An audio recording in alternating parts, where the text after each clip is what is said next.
Ici Georges de Jésus-Christ TV. Au-delà du scandale extrêmement choquant de l'abominable couple Manzabi, Blaise Manzambi et Lise Manzabi qui défraie la chronique, qui scandalise, choque la toile, les réseaux sociaux. Je vais vous faire suivre une des prédications extrêmement diaboliques de Blaise Manzambi qui enseigne à ses ouailles comment il faut arracher les mariages d'autrui. Il faut arracher les mariages. Suivez vous-même cette prédication diabolique sortie tout droit des quartiers généraux de Satan. Comment ce voyou, ce pasteur voyou Blaise Manzambi, qui, pendant qu'il entretenait des rapports sexuels, adultéra avec son employé, une certaine Eunice Soubi, enseigne comment on doit arracher les mariages. Dieu arrache Canaan et il donne ça à la postérité d'Abraham. Nous allons prier et nous allons arracher. Amen. Nous allons arracher leurs postes. Nous allons arracher leurs postes. S'il s'agit d'arracher aussi son mariage, arrache. S'il s'agit d'arracher aussi son mariage, arrache. S'il s'agit d'arracher aussi son mariage, arrache. Tu vas dire à papa, qu'est-ce que tu dis? Oui. Va-t-il? Il a été chassé. Écoutez. Elle a commis une erreur pour que Esther puisse récupérer sa place. Esther a arraché son poste.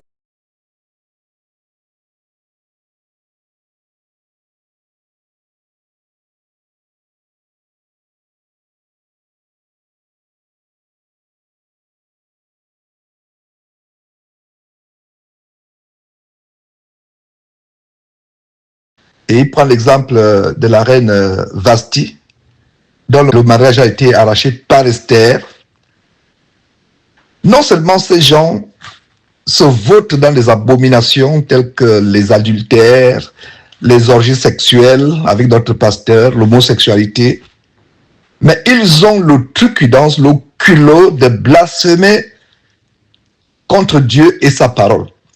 Il prend l'exemple d'Esther qui a arraché le mariage à la reine Vasti, qui était mariée à un roi paganiste, païen, Assuérus, un roi infâme. Il prend l'exemple de comment Dieu a promis à Abraham que sa postérité devait arracher les terres à Canaan. Et par conséquent, les chrétiens peuvent arracher les mariages aux femmes mariées. Les hommes peuvent arracher les mariages aux hommes mariés. C'est terrible, mes frères et sœurs. Il incite ses ouailles envoûtées à arracher les mariages. Il enseignait cela pendant qu'une de ses employées est en train d'arracher le mariage à sa propre épouse. C'est terrible.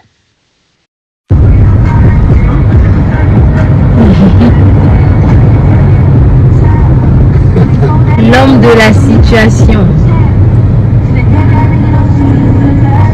l'élu de mon cœur.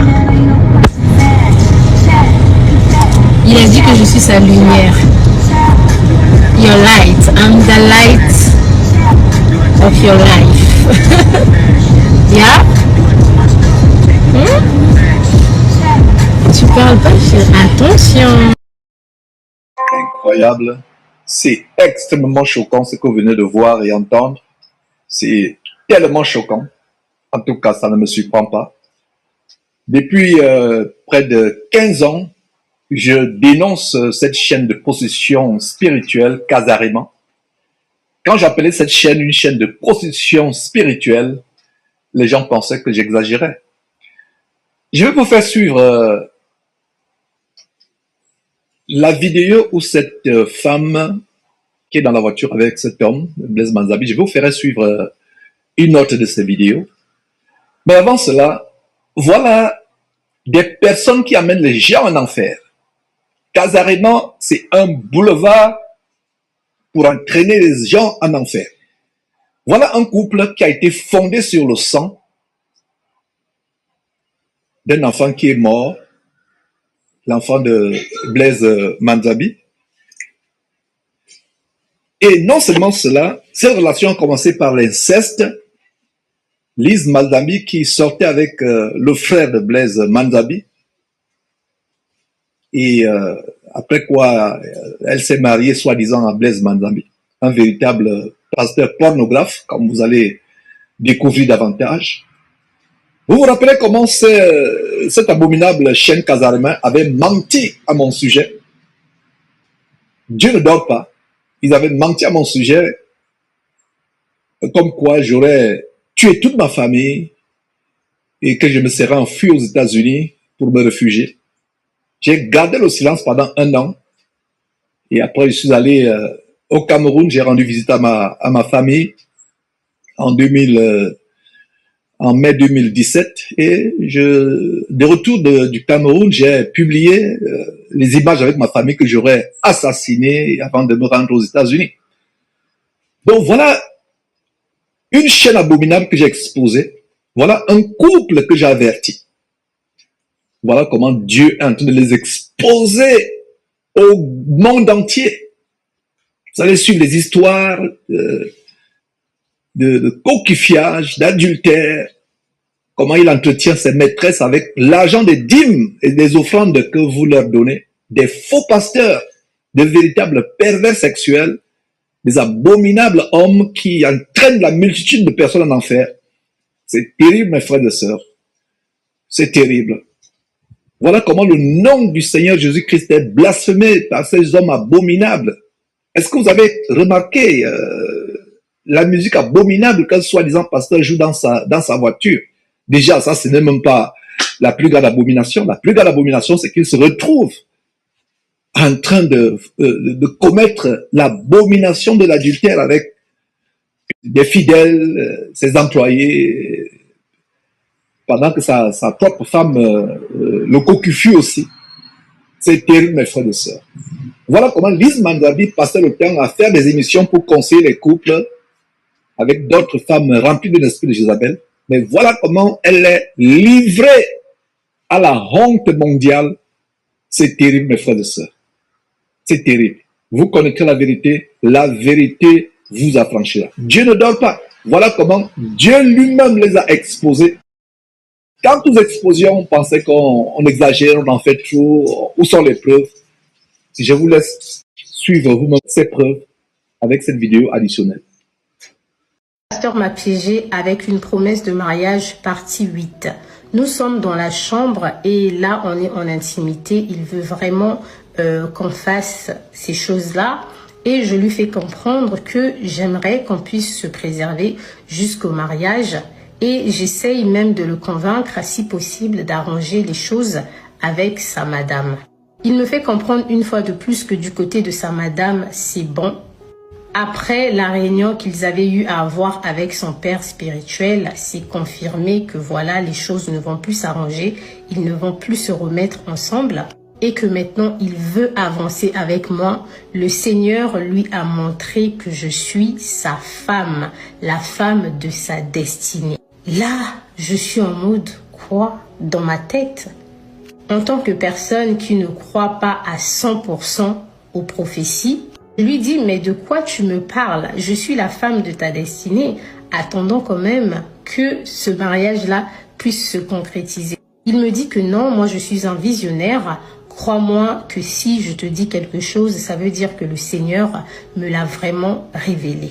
Vous savez, les filles, les hommes et toutes les personnes qui me suivent, j'ai une règle d'or. C'est que moi, Eunice Obi, je ne me mets jamais dans une situation au point où je me retrouve dans une chambre d'hôtel avec un homme si je sais pertinemment que je ne veux qu'il ne se passe rien avec cette personne-là.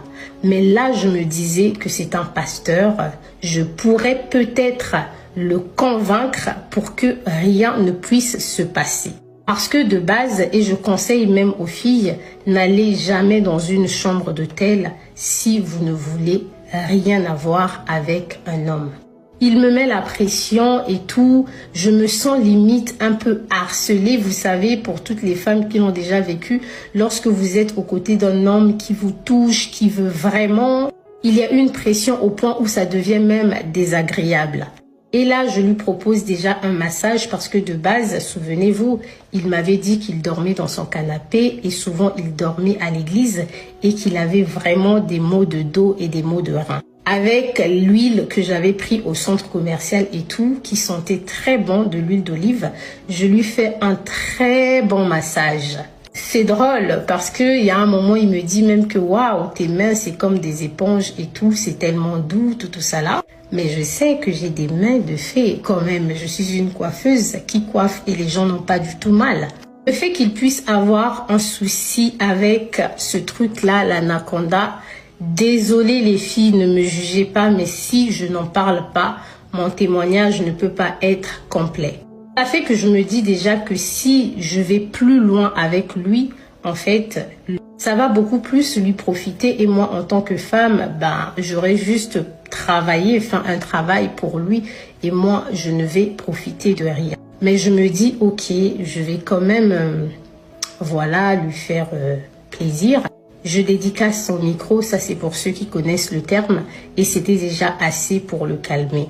Et la nuit passe, on dort, et voilà, nous sommes au lendemain matin. Le lendemain matin, il se lève déjà très tôt, il s'apprête et tout pendant que moi je suis dans la douche en train de me maquiller parce qu'on est le 29, c'est le jour de mon anniversaire. Il est au téléphone et tout avec 2-3 amis à lui à qui il raconte comment s'est passée notre soirée. De mon côté, j'étais quand même un peu frustrée, je dis waouh, un adulte qui est aussi indiscret, c'est pas possible. Je lui fais la remarque, je lui dis que ce qui s'est passé entre nous cette nuit et tout, tu n'as pas du tout besoin d'appeler les gens et tout pour le dire. Il dit que non, j'ai envie de les appeler parce que ils savent ce qui se passe entre moi et ma madame et tout ça là. Je veux juste leur faire comprendre que la nuit s'est très bien passée entre toi et moi. Est-ce que tu penses que moi je suis une personne qui a l'anaconda, qui voilà ne donne pas? Moi, je lui dis, je lui booste, vous comprenez, je lui remets en fait sa véracité. Parce que j'avais trouvé ça assez désagréable que sa femme lui dise que l'anaconda, ce n'était plus ça. Je lui dis non, t'inquiète et tout est bon, mais vas-y quoi, avec le temps et toi et moi, les choses iront encore mieux, on pourra mieux profiter. Je lui dis, tu n'as pas besoin d'en parler à tout le monde comme ça. Le fait que tu puisses passer des appels, pour moi, ce n'est pas du tout propre parce que je suis une femme et tout. Et comment je serais vue par tes amis, ce qui se passe entre toi et moi dans l'intimité, tes amis n'ont pas du tout besoin de le savoir.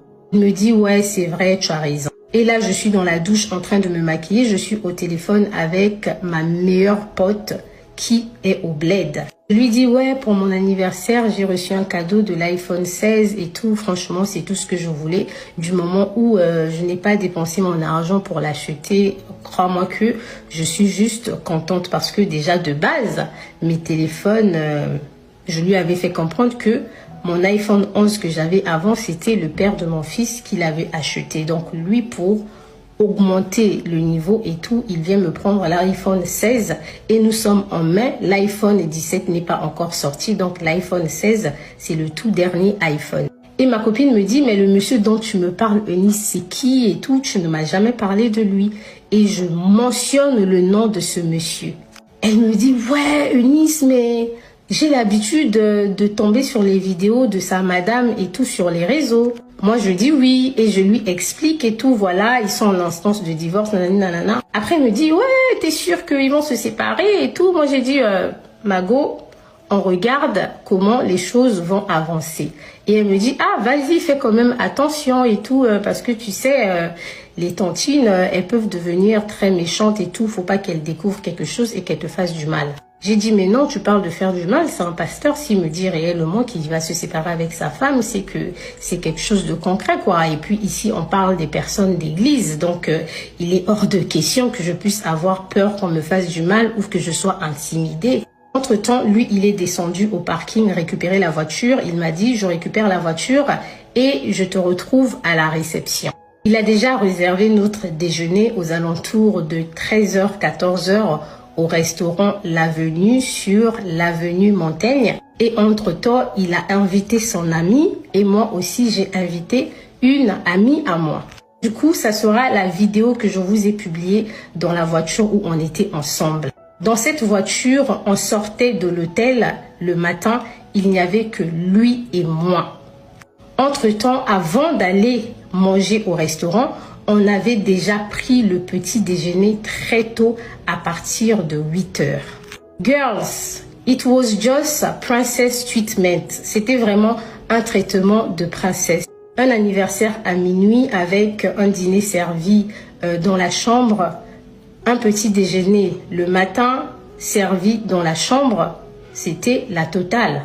Pour terminer, je vous rappelle encore que ce sont des choses auxquelles moi de base je suis habituée et il le sait très bien parce que je lui dis que mon ex, le père de mon fils, c'est une personne qui est dans l'aviation et réservation d'hôtels, donc les hôtels de luxe et tout, ces choses-là, franchement, ce n'est rien du tout pour moi. Mais ce sont des attentions qui me touchent réellement parce que en France, ce n'est pas donné, surtout dans notre communauté congolaise, africaine, de trouver un homme qui va vraiment être aussi délicat avec toi.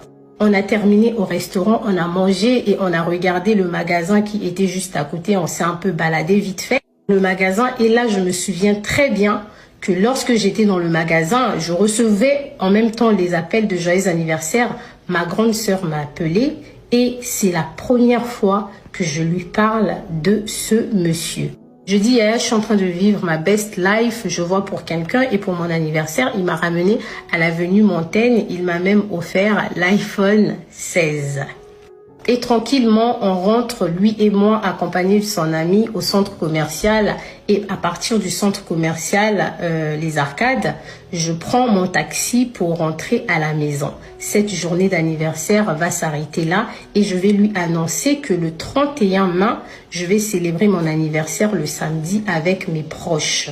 Et il me dit, est-ce que je suis invitée? Et là, je lui dis, tu veux réellement venir? Il me dit, et là aussi, il me fait comprendre que le samedi, il aimerait faire partie de mes invités. Vous sentez que le pasteur me donne vraiment l'impression qu'il veut faire partie de ma vie et connaître les personnes autour de moi. On reste connecté, la famille. Encore merci. On se donne rendez-vous dans la partie 9. Après ce récit outrancièrement choquant, pas choquant pour nous parce que c'est depuis des années que je dénonce ce couple abominable. Après, dans ces révélations choquantes, les langues ont commencé à se délier. Suivez pour terminer cet autre récit d'une Congolaise vivant en Angola qui dévoile des pratiques orgiaques, de fétichisme de cet homme abominable, Blaise Manzambi. Hier, à 2h du matin, la nudité du pasteur est entrée dans mon téléphone. Je suis angolaise, j'ai des documents angolais. Je suis restée dans ce pays depuis plus de 10 ans. Et les gens en Angola me demandent, en portugais bien sûr, Lisa, comme que vous efficace chez moi de tempo en Angola, vous nous connaissez si homme. Comment tu es resté beaucoup de temps en Angola? Toi, tu ne connais pas ce monsieur. Le monsieur est sorti avec mes 2 copines. Quand je parle de copines, ce sont mes besties. Une de mes besties m'a dit, Lisa, je te fais confiance parce que je sais qui tu es. Tu es quelqu'un de très loyal. Je t'envoie la vidéo. Le monsieur était nu. Quand je dis nu, nu. Elle me dit, ah oui, Lisa, au moins la Luanda, comme la vie de luxe que je menais en Angola, c'est ce pasteur qui me payait le loyer. Tu vois tous les voyages que j'ai fait, que je reste dans des hôtels 5 étoiles. C'est le monsieur qui me paye les voyages. Tu vois tout ce que je fais avec mon corps, c'est le monsieur qui me payait.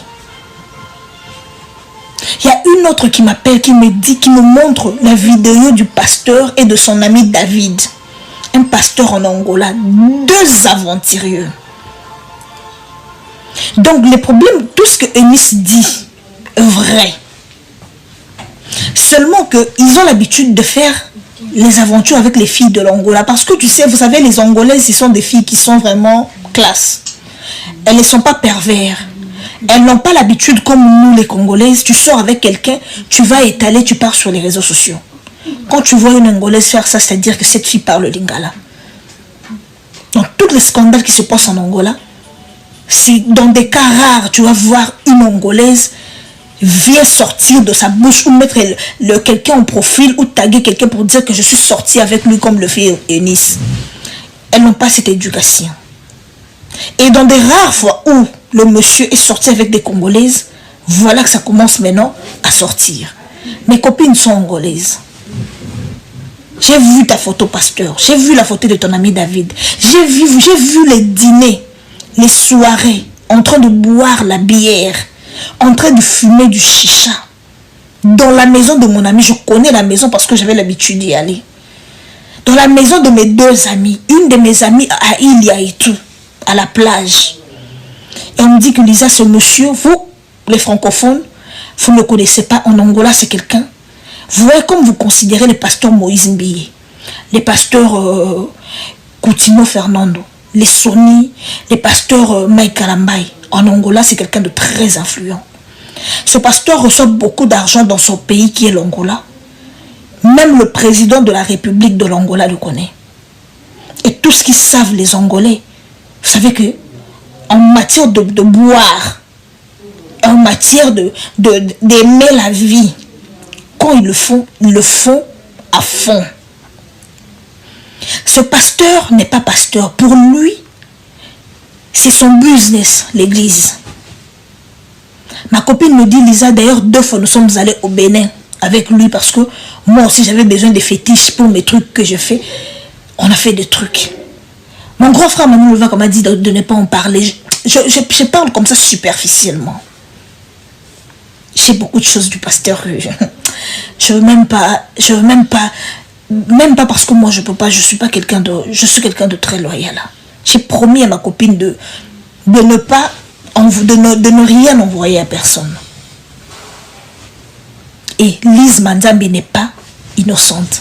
Elle aussi, elle se met avec des hommes. Quand le pasteur dit aux femmes que ma femme m'a trompé, sa femme ne l'a pas trompé 1 fois, pas 2 fois. Sa femme a l'habitude de le tromper. Lui aussi, il a l'habitude de tromper sa femme. Donc leur couple, c'est comme ça. L'infidélité là-bas, c'est que je ne sais pas moi si c'est un couple libertin. Chacun fait de son infidélité de son côté. Lise en Côte d'Ivoire, au Gabon, lui au Gabon et beaucoup en Angola parce que c'est son pays. Il est propre, lui. Pour moi, l'histoire de Nice, je ne vais plus suivre ça parce que c'est comme moi je voulais voir, j'ai vu. Mais, le nom du Seigneur que vous, ton ami, et toi, David et toi, Blaise, vous avez choisi de blaguer avec ça, en complicité avec votre femme Lise. Ça, c'est le début. C'est le commencement. Vous serez étalé. Je vous jure. Tu as l'habitude de faire tes bêtises en Angola. J'en ai. C'est loin que j'ai pas le temps. Je suis pas bataba matière. Je fais pas ces trucs. C'est triste, mes chéris. Laissez tomber.